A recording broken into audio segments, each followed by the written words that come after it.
Hi guys! Welcome back to my channel again! Kumusta na po kayong lahat?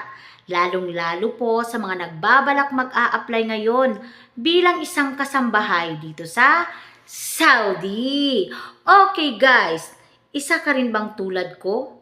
Habang nag-a-apply ay nagtatanong kung alin nga ba ang maganda? Sana mapunta ako sa marami kami or sana mag-isa lang ako. Okay guys, today's video guys ay may matutunan po kayo or at least maging prepare na po kayo pagdating nyo dito. Kung saan man kayo mapunta sa dalawang to, may matutunan kayo konti sa video ito. Keep on watching lang po para po maintindihan nyo po ang aking isi-share sa video ito. And don't forget to subscribe na lang din. Please click the button po para updated pa po kayo sa aking i-upload. Tara po at simulan na po natin ang ating Chika Mini! Simulan na po natin. Ang storya pong ito is base lamang po sa aking na-experience kasi syempre naranasan ko na po ang mag-isa lang din sa bahay. At sinuwerte, nakuha po ako ng tita ko, napunta po ako ngayon sa pangalawang employer na marami po kami. So, uunahin ko po yung mag-isa ka lang sa bahay bilang isang kasambahay. Ano po ang disadvantage at advantage kapag mag-isa ka lang? Unang-una po, dito tayo sa malungkot na storya kapag mag-isa ka lang. Kapag mag-isa ka lang po, kapag napakadami po nating problema, wala po tayong mapagsabihan. Yung gusto mong may makausap ka or masumbungan ka, wala kasi mag-isa ka lang. Yung kahit gaano mo nakapagod, kailangan mong tapusin kasi mag-isa ka lang. Yung gaano mo kalungkot, wala kang magawa kasi mag-isa ka lang. Kasi hindi enough yung, para sa akin po lang ito ha, hindi enough po yung mag-video call tayo sa pamilya. Maibsan naman yung lungkot pero iba talaga yung mag-isa ka lang. Papasok kasi, i-intra kasi yung mga negative. Doon talaga papasok yung mag-isa ka lang. Pero, kapag namang sanay ka na galing sa Pinas na mag-isa ka lang, okay lang yun. Mas maganda yun para sa'yo. Dito naman tayo sa maganda kapag mag-isa ka lang. Kasi nga, kumbaga, yung trabaho mo, ikaw lang tatapos. So, kung may mali, yung sarili mo lang din yung masisisi mo. So, kung may kulang, sarili mo lang yung tatanungin mo. Yun talaga.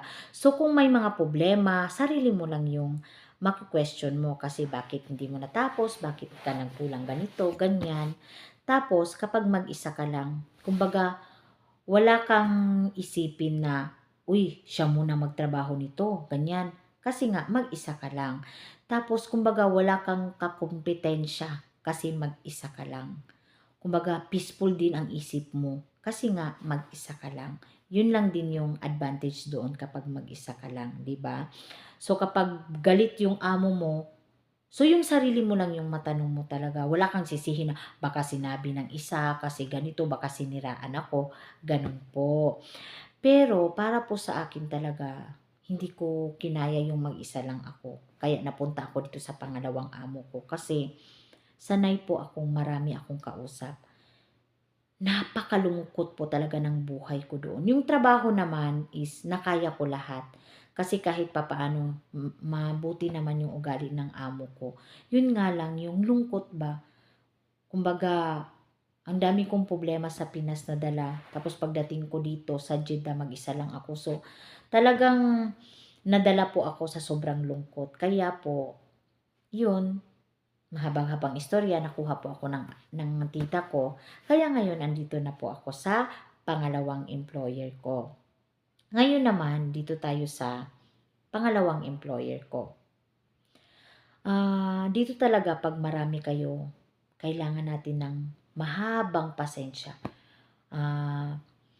Mataas-taas na ano talaga, pag-intindi sa bawat isa. Kasi nga, marami tayo kailangan nating makisama sa kanila kahit ano kailangan natin intindihin. Pero na-realize ko din pala na kahit pala gaano kataas ang iyong pasensya, pag talaga yung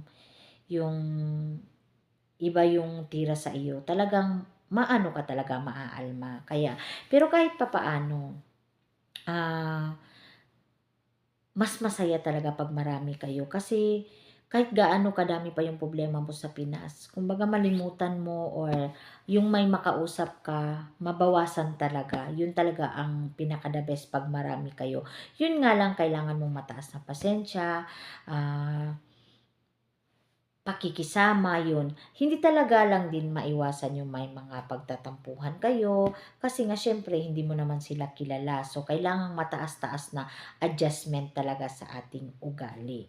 So, sana po ay may nagkaroon po kayo ng idea sa sinishare ko ngayon sa video ito, lalong-lalo na kapag baguhan pa po kayo.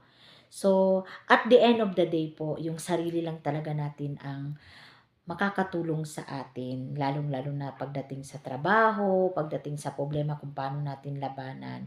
Yun nga lang ang kaibahan ng marami kayo, kahit papaano, ah, maging maging ano ka, maging strong ka lalo kasi nga marami kayo. So, sana po ay swertihin din kayo sa mga mag-a-apply pa lang at magbabalak.